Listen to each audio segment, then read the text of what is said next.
Hello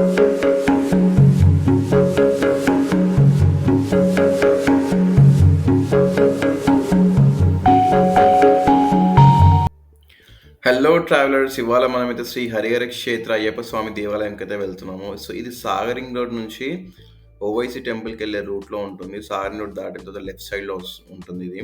so ఇదైతే temple outskirts అండి, అయ్యప్ప స్వామి దేవాలయం. సో చాలా దేవాలయం చూశాను కానీ బట్ అయ్యప్ప స్వామి దేవాలయం అని మెయిన్ ఏంటంటే ఇది పడి పూజ రోజు నేను దర్శించుకుందామని యాక్చువల్లీ ఈ టెంపుల్కి వెళ్ళాను.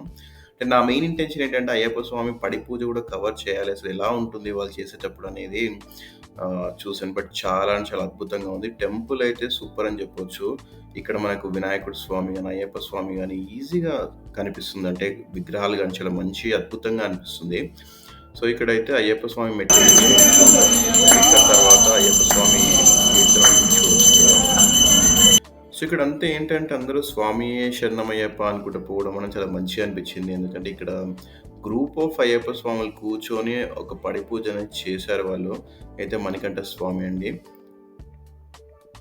సో మీరు డెఫినెట్‌గా అక్కడైతే ఉంటే విజిట్ చేయాల్సిన టెంపుల్ ఇది. అండ్ కొత్త కన్‌స్ట్రక్షన్ అయినా సరే చాలా బాగా కట్టారు వీళ్ళు. సో ఇదైతే మనకు పడి పూజ స్టార్ట్ అవ్వబోతుంది. ఇక్కడ మీరు చూడొచ్చు, ఇక్కడ ఏంటంటే అయ్యప్ప స్వాములందరూ కూడా కూర్చొని ఆ భజనలో, కీర్తనలు వాళ్ళు డెఫినెట్‌గా ఎక్స్‌పీరియన్స్ చేస్తున్నారు. అంతమంది అయ్యప్ప స్వామి మధ్యలో కూర్చొని ఒక పూజ చేయడం, అది వినడం అనేది కూడా నిజంగా ఒక అదృష్టం అని చెప్పుకోవచ్చు.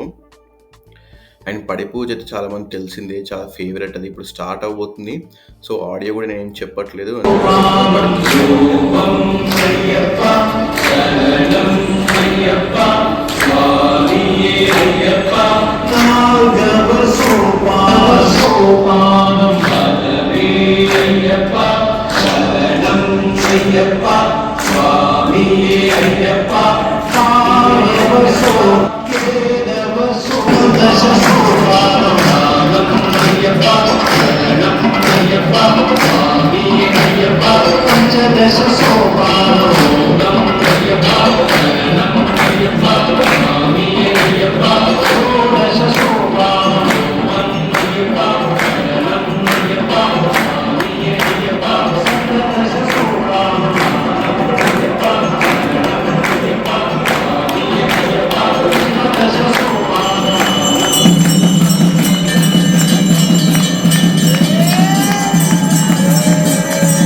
సో ఎక్సలెంట్ ఎక్స్‌పీరియన్స్ అండి. అసలు అక్కడ హారతి ఫేస్ మీద పడుతుంటే ఆ వైబ్రేషన్, ఆ లైటింగ్ అయితే ఒక అద్భుతం అని చెప్పొచ్చు. ఇక్కడున్న వాళ్ళు ప్రతి మెట్టు దగ్గర వెలిగిస్తుంటే ఒక్కొక్క వెలుగుకి అందరిచ్చిన రెస్పాన్స్ అయితే చాలా మంచిగా అనిపించింది. అంటే లైఫ్‌లో ఒక్కసారన్నా డెఫినిట్‌గా పడి పూజ అయితే పడి పూజ అయితే మనం ఎక్స్‌పీరియన్స్ చేయాల్సిందే అది.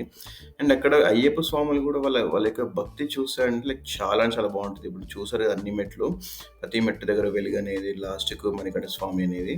సో అయ్యప్ప స్వాములు చాలా భక్తిలో మునిగి వాళ్ళు పూజ చేశారని చెప్పొచ్చు.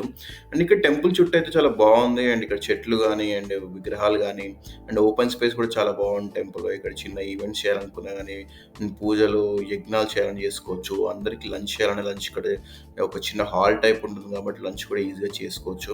సో మేము దర్శనం అయిన తర్వాత అయ్యప్ప స్వామి భక్తులకు కూడా మేమందరం వడ్డనం చేసినాం. అది కూడా ఒక డివైన్ ఫీలింగ్ అని చెప్పొచ్చు. ఎందుకంటే అయ్యప్ప స్వాములకు వడ్డించడం అనేది కూడా ఒక అదృష్టం అని చాలామంది అంటుంటారు. సో ఇదైతే మనకేంటంటే లాస్ట్‌కున్న దేవాలయం అండి. So thank you so much for watching అండి. దిస్ ఈజ్ అయ్యప్ప స్వామి దేవాలయం.